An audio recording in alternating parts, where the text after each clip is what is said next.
he says. What can be known about God is plain to them, so they are without excuse. And so this person who is not a Christian will often say to himself, if I'm good enough, then God is going to accept me. If I do what the Master requires, then he will have to like me. He will have to give me what he owes me. And in doing so, they confidently overlook the many, many times that they have disobeyed their Master. But nonetheless, they figure that they will still have done enough good things that God will overlook all of the bad things. And he will certainly accept them. And he will give them a very big reward for their service. He will give them a reward for all of the hospitals they have built and all of the good things that they have done. After all, they've earned it. The person that has this sort of an attitude is the slave in Galatians chapter 4. They don't even realize that nothing truly good comes out of our best efforts to please God. If you do something that is outwardly good without doing it with the right heart, without doing it from a genuine love for God, then it's not really good in God's eyes. Amen. And so the problem with the non-Christian, the problem with the slave in Galatians chapter 4 is within the heart.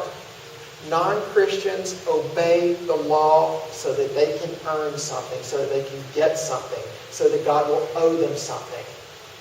That is the heart of all bad theology concerning salvation.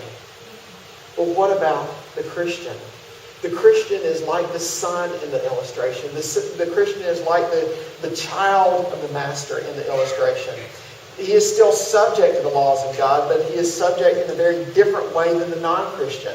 He's not trying to win God's favor by doing what God commands. He's not trying to earn his way to heaven.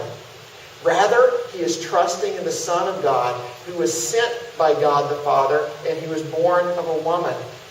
Jesus Christ subjected himself to the very law that he had made and lived the perfect life. And he did that for a purpose, Paul says. He did that to redeem all believers who were under the law and who deserved punishment. Jesus paid for our sins.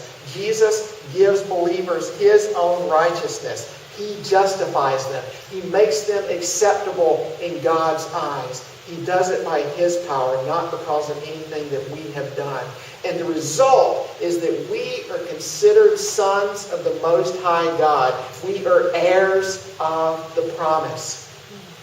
And that is ever so much better than slavery. Amen. We are freed from the law in the sense that we do not do good things in order to earn salvation. Rather, we are free to obey God because we love him as children love their Father. The spotless Savior lived for me and died upon the mount. The obedience of his life and death is placed to my account. It is finished. Now aloud he cries, no more the law requires. And now, amazing sacrifice, the Lord of life expires. On thee alone my hope relies.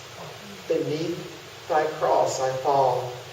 My Lord, my life, my sacrifice, my Savior and my all. O love incomprehensible that made thee bleed for me, the judge of all has suffered death to set his prisoner free.